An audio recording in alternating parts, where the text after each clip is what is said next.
minsan na talagang merong mga players dun sa baba na medyo pinag-discuss and justify bakit kailangan masama, kailangan.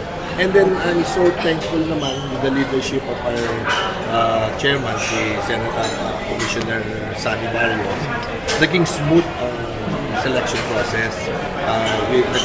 We respected each other, lahat ng pinakinggan, and then we came up with yun nga, the list na final list. Kaya I'm so happy naman kahit pa paano na maganda yung naging resulta naman. Hindi na tumabot sa sinasabi na magtatalo. Kasi hindi naman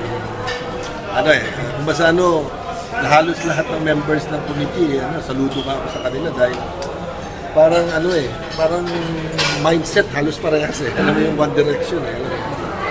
Meron ba tayo, sir, dun sa 10 na players na kumbaga, ito, unanimously voted na sige, include natin yan.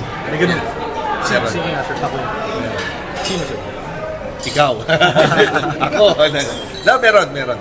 Ayoko na lang para syempre just to respect mo sa iba. Diba? Saka ayoko na rin bagitin yung mga honorable mention at saka yung just to respect na lang. Let's stick with the 10. Ito yung list.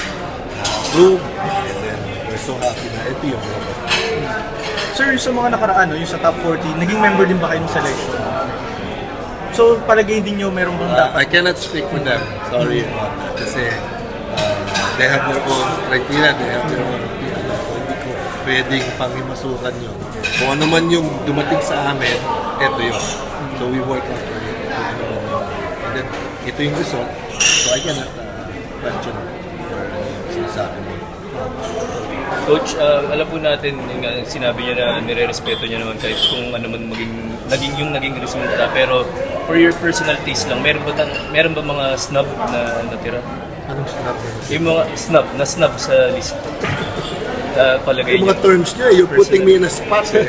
Alam mo, I don't want to make para sa akin kasi, let's stop with the 10. I don't want to talk to, kasi sayang, ito dapat, nasa listahan ko to dapat nandito. It will create a lot of we're just starting to the 50th season, diba? Ito pa lang yung kick-off, and I don't want to make excuses. Siyempre, we cannot please everybody. You have your own choice, you have your own choice. Hindi natin na yan. We cannot please everyone. So ito, kami ang napili dito for this task, and then nagkaroon ng final decision. Kung sino man yung na hindi nakasama, sa amin na lang yun na kung medyo mabigat sa loob ko na hindi nakasama ko. Kasi sabi ko nga, I based my selection on the list as a fan, and not just as a player, as a fan as well.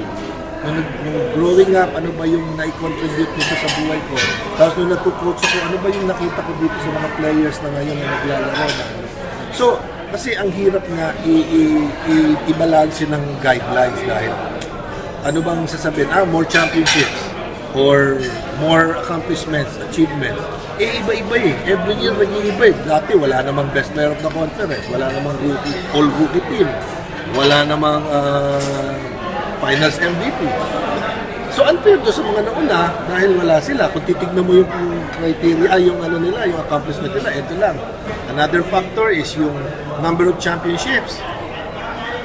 Yun nga, yung sinasabi ko kanina na 2 of those players are member of the 4 players na si Victorino, si Villamin are part of the 4 players na hindi pwede magsama sa isang team. PBA yung gumawa nun before.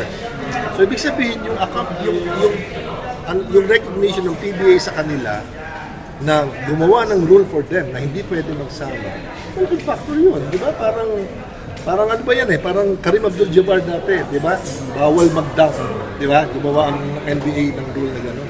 So sa PBA, gano'n din ginawa. Imagine kung wala yung rule na yon at nagsama-sama yung 4 na yun sa isang team. Hindi more championships ang bigay sa kanila, di ba? Gano'n lang yung mindset ko. I'm not saying na tama lahat o whatever. Siyempre, may kanya-kanyang opinion. I respect all the opinions ng tao. Kaya nga ako, I'll stick with this 10 na napili namin. So, yun yung Last na lang. Coach Alan, sabi ni Commissioner, hindi pa daw, parang start pa lang daw tong 50 PBA 50 celebration natin. Yeah. That there will be a selection again, baka daw selection again for greatest teams, greatest coaches, greatest imports. I don't know about that. It's totally the PBA. We will be tasked again na mapasama ron. That's good. We'll just have to wait. Pero sa ngayon, I'm pushing for the Hall of Fame. Kasi 13 years nang wala. And right now, I think we only have, if I'm not mistaken, as of 40 something, 42. 42 ang nasa Hall of Fame. 5 batches yata, o 5 or 6. So, pinupush ko siya, dagdagan na natin 8, 50 na rin, no? Parang alam mo yan, pero sabi ko, itong Hall of Fame kasi, unlimited to eh. You can put 20 right away for this year, next year, another batch, whatever, diba? Depende na yun sa PBA kung papayagan ng board. Okay? Maraming salamat sa inyo. Salamat.